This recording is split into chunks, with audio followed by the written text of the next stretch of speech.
রংপুরে আছেন সহকর্মী নাজমুল ইসলাম নিশাত, তার সঙ্গে যোগ দিচ্ছেন বেগম রোকেয়া বিশ্ববিদ্যালয়ের অর্থনীতি বিভাগের শিক্ষক সাইফুদ্দিন খালেদ। সরাসরি যাচ্ছি সেখানে।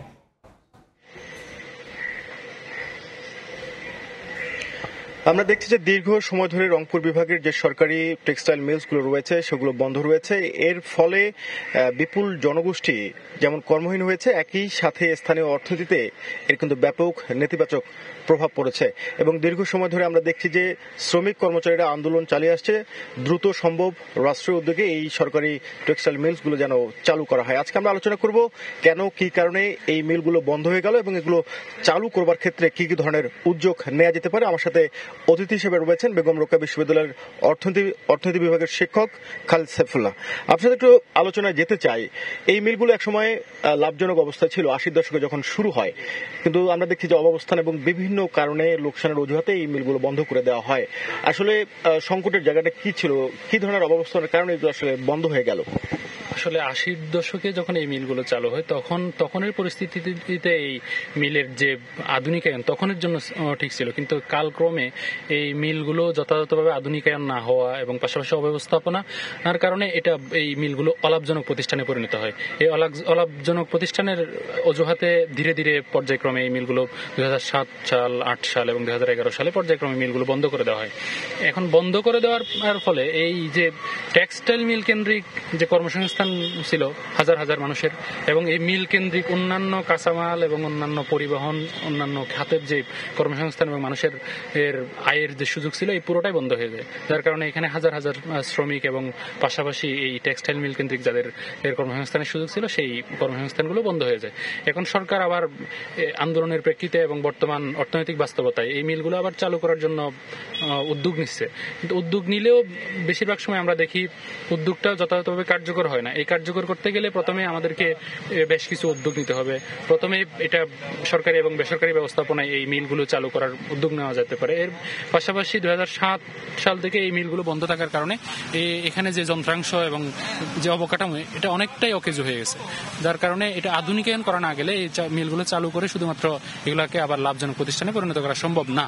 এর পাশাপাশি যে শ্রমিকদের যে দক্ষতা বর্তমান বাজার বিবেচনায় যে ধরনের প্রোডাকশন হওয়া দরকার, সেই প্রোডাকশনের জন্য আমার শ্রমিকদের ওই পরিমাণ দক্ষতা আছে কিনা, শ্রমিকদের দক্ষতা এনশিওর করতে হবে।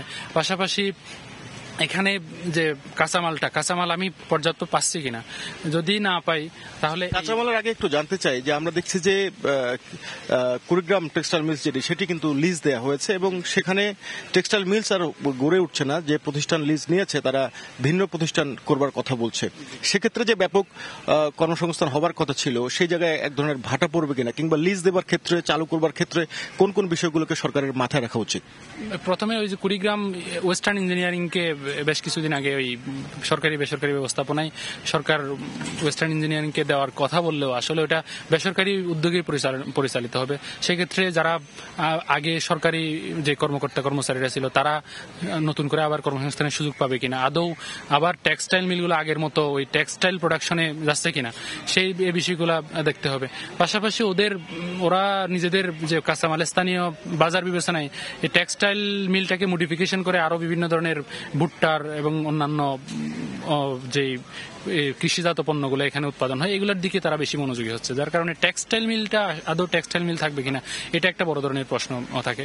যখন সরকার এই ধরনের মিলগুলোকে সরকারি বেসরকারি ব্যবস্থাপনায় চালু করার উদ্যোগ নেই, তখন আসলে সরকারকে সবসময় যেই শর্তগুলো, যে কন্ডিশনগুলো, আমি যে কর্মসংস্থানের সুযোগ সৃষ্টি করা এবং স্থানীয় বাজার বিবেচনা করা, আন্তর্জাতিক বাজার বিবেচনা করে যে ধরনের প্রোডাকশন হওয়া দরকার সেই বিষয়গুলো আসলে এখানে ঘটবে কিনা, সেক্ষেত্রে সরকার যখন এই ধরনের বেসরকারি উদ্যোগে এসব মিল চালু করার উদ্যোগ নেবে তখন সরকারকে এইসব কন্ডিশন যথাযথভাবে এনশিওর করবে কিনা এবং তার মাধ্যমে সরকার লাভবান হবে কিনা এবং স্থানীয় কর্মসংস্থান এবং স্থানীয় বাজারের যে চাহিদা এটা মিটবে কিনা, সেই কন্ডিশনগুলো দিয়ে সরকারকে বেসরকারি ব্যবস্থাপনায় যাওয়া উচিত আমি মনে করি। আরেকটা বিষয় আমরা দেখছি, যেহেতু রংপুর অঞ্চল কৃষিপ্রধান একটি অঞ্চল, এখানে প্রচুর পরিমাণে কৃষিপণ্য উৎপাদন হয়। টেক্সটাইল মিল এক ধরনের সংকটের কথা বলেন, কাঁচামাল সংকট। সেই জায়গায় এই মিলগুলো যখন সরকারি এবং বেসরকারি উদ্যোগে চালু করার ব্যবস্থা করা হবে সেক্ষেত্রে সমন্বিত উদ্যোগ নেওয়া যেতে পারে কিনা, টেক্সটাইল মিলের পাশাপাশি কৃষিজাত পণ্য উৎপাদন কিংবা প্রক্রিয়াজাতকরণ এই জায়গাটাতে আসলে গুরুত্ব দেওয়া উচিত কিনা? আসলে সরকারি অনেক বড় বড় স্থাপনা নিয়ে এবং অনেক বড় জায়গা দখল করে এই মিলগুলো গড়ে উঠেছিল। এখন স্থানীয় এবং আন্তর্জাতিক বাজার বিবেচনায় এবং স্থানীয় যে আমাদের যে কৃষিজাত পণ্য, এখানে এই সব পণ্যের যদি কারখানা ইন্ডাস্ট্রিয়ালাইজেশন আমি যদি এনশিওর করতে চাই এবং দ্রুত যদি এই ইন্ডাস্ট্রিয়ালাইজেশনকে আমি বিকশিত করতে চাই, তাহলে স্থানীয়ভাবে যেই কৃষি পণ্যগুলো উৎপাদিত হয়, ধান, ভুট্টা, গম, এই টাইপের জিনিসগুলোর আর ইন্ডাস্ট্রি আমি গড়ে তুলতে পারি কিনা টেক্সটাইল মিলের পাশাপাশি, তাহলে হয়তো এগুলো লাভজনক প্রতিষ্ঠানে পরিণত করা সম্ভব। তখন আমি যথাযথভাবে কাঁচামাল, স্থানীয় যে উৎপাদন, এই উৎপাদনটাকে কাজে লাগাতে পারি এবং স্থানীয় বাজার আর যে চাহিদা এটা মেটানোর পাশাপাশি আন্তর্জাতিক। ছোট করে জানতে চাই, আসলে এই কারখানাগুলো চালু করা গেলে সম্ভাবনার জায়গাটা কম, মানে স্থানীয় অর্থনীতির ভূমিকাটা কতটা রাখতে পারবে? আসলে আপনি যে শিল্পায়নের পুনর্জাগরণ বলেন, অথবা স্থানীয় কর্মসংস্থান বলেন, অথবা যে আঞ্চলিক যে অর্থনীতিতে রংপুর যে পিছিয়ে পড়া, এগুলোকে যদি আপনি আবার পুনরুজ্জীবিত করতে চান এবং অর্থনীতিকে যদি আবার সচল করতে চান, তাহলে এই ধরনের যে বন্ধ হওয়া টেক্সটাইল মিলগুলো রয়েছে, এগুলো চালু করলে স্থানীয় কর্মসংস্থানের পাশাপাশি এবং স্থানীয় বাজারগুলো আরো বেশি সমৃদ্ধ হয়ে এই অঞ্চলের অর্থনীতি আবার পুনর্জাগরণ লাভ করবে, এটা আমি মনে করি।